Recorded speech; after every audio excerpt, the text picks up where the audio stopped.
fianzas públicas, el contrato de seguro de fianza tiene la calidad de pública en cuanto al contratante represente a algún apartado del Estado y por tanto la inversión económica que será entregada al contratista le pertenece a todos somos los dueños de las obras públicas en general. En cambio, una fianza privada, el contrato de seguro de fianza, tiene la calidad de privado cuando éste sirve para garantizar el cumplimiento de un objeto contractual contemplado en un instrumento celebrado entre dos entes particulares, quienes se representen a sí mismos o a personas jurídicas de derecho privado. Estamos hablando de un negocio justamente entre empresas privadas. A eso le llamamos fianzas privadas. Fianzas legales son todas aquellas que se imponen por la ley, como para el caso los tesoreros o custodios de valores en el sector público. La garantía aduanera también se encuentra dentro de esta categoría. También tenemos fianzas convencionales, las que se fijan por acuerdos privados, celebrados entre particulares que no impliquen obligaciones de pago, pues se deben distinguir el seguro de crédito. Por ejemplo, dice, ¿no es cierto? Entonces tenemos una promesa de compraventa en la que el comprador debe efectuar el pago del precio, pero sí podría cubrir el pago de una multa. Cuando se trata del vendedor, la multa y la restitución del precio, pero debe contemplarse una finalidad de dicho anticipo. Por ejemplo, cancelar un crédito, construirla una casa, no como mera recepción de dinero. Eso nos están comentando respecto de estas fianzas que pueden ser convencionales. Una clasificación interesante de este tema. Así que puede ser, dice, las fianzas convencionales puede ser para el caso de arrendamiento, pero sus coberturas deben estar claras, no para devolución de bienes, sino para arreglos. Deben ser porcentuales. Entonces, fíjense, existen clasificaciones de fianzas que son tan interesantes irlas conociendo. Y finalmente también tenemos una clasificación que se la conoce como judicial. Las que devienen de una disposición legal pero ordenadas judicialmente, como el caso de garantías por interposición de recursos para evitar retención de bienes o medidas cautelares en general, las que se interponen en casos de impugnación, las de orden penal, las de administradores de bienes como tutores o curadores. Entonces, fíjense, hay una gran gama de clasificación de las finanzas. De una manera muy general le vamos a pedir a Maribel que nos pueda comentar rápidamente de esta clasificación muy interesante, porque fíjense que comenzamos hablando de las fianzas públicas, las fianzas privadas, las que son usualmente más utilizadas. Así que Maribel, si eres tan gentil, puedes comentarnos rápidamente esta tan interesante clasificación del seguro de fianzas, por favor.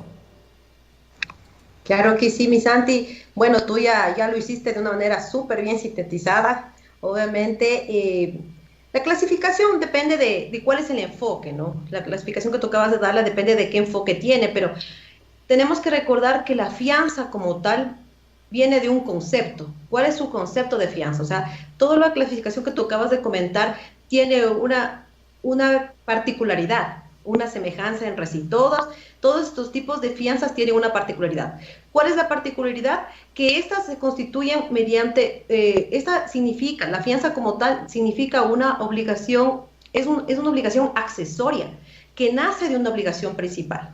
En otras palabras, la fianza en cualquiera de sus clasificaciones se emite o se ordena o se contrata o se conviene entre las partes para afianzar, en otras palabras, para garantizar el cumplimiento de una obligación principal. Eso es lo que no debemos olvidar. Esa es la característica principal. En cada una de las clasificaciones que tú me indicaste, ya sea en fianzas públicas, fianzas privadas, en el tema de fianzas judiciales, fianzas legales, de aduanas, todas estas tienen un solo objetivo: garantizar una obligación principal.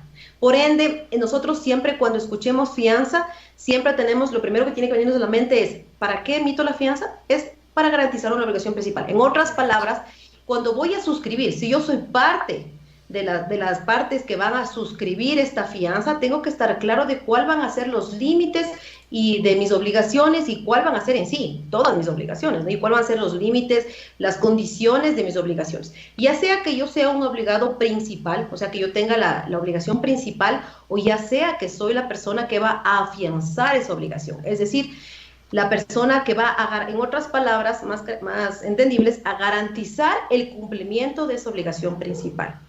Entonces, eso es lo más importante, o sea, independientemente del enfoque que en la clasificación le demos, es importante que sepamos que toda esta clasificación está enfocada en un solo objetivo: garantizar una obligación principal. En sí, en la primera clasificación general que Santi, tú bien lo comentaste, obviamente lo más general es que tenemos fianzas públicas y fianzas privadas. Obviamente la fianza pública, automáticamente, para que ustedes lo reconozcan, en la fianza pública obligatoriamente tiene que intervenir una entidad pública, una entidad del Estado. Ahí lo llamamos fianzas públicas. La característica principal de este tipo de fianzas, como lo comentamos hace un rato en los otros artículos, obviamente es que va atada a otro tipo de normativas. No únicamente va atada al tema de seguros, al tema de la obligación o del contrato que se está garantizando, sino principalmente lo que tiene que ver con fianzas públicas tiene que ir obligatoriamente atada a lo que tiene que ver con la normativa para el sector público, ¿ok? Claro. Eso es que es la fianza pública. En la fianza privada, obviamente, la fianza privada puede ir de diferentes situaciones, personas naturales, personas jurídicas, pero que privadamente deciden suscribir esta fianza. Privadamente, o sea, no existe una obligación de norma, no existe, no está entre las empresas o las personas naturales o jurídicas que van a suscribir esa fianza, no está el Estado. Por tal razón, obviamente, se trata de una fianza privada. Un ejemplo, en fianzas privadas hay desde los ejemplos más simples, vamos, un ejemplo que eso es lo que muchas de las aseguradoras están tratando de incentivar, ¿no? De que se conozca la importancia de una fianza privada. Vamos, un ejemplo que puede darse, ¿no? Obviamente todo está sujeto al análisis y la aceptación de la compañía de seguros de aceptar ese riesgo, pero digamos, yo voy a construir, yo tengo construida mi casa, quiero contratar una empresa o quiero contratar una persona especialista en realizar muebles, todos los muebles de madera de mi casa, pero obviamente como yo tengo que entregarle un valor importante de dinero de anticipo, obviamente quiero garantizarme de que me vaya a entregar estos muebles de la forma que yo quiero, de la forma que necesito, en el material que nosotros habíamos pedido. Entonces sí, en el mundo privado también se puede suscribir fianzas privadas. Yo bien puedo contratar y solicitarle, digamos, al contratista, en este caso a la persona que va a hacerme todos los muebles para mi casa de madera, puedo solicitarle que me entregue como garantía una fianza. Ya puede ser para una póliza de buen uso de anticipo y de fiel cumplimiento de contrato. Obviamente, de buen uso de anticipo para efectos de garantizar que el valor que yo le voy a entregar sea aplicado de manera correcta en lo que yo solicité y obviamente sea legalmente devengado, ¿no? Me justifique y todo en qué devengó el valor que le entregué y todo en particular.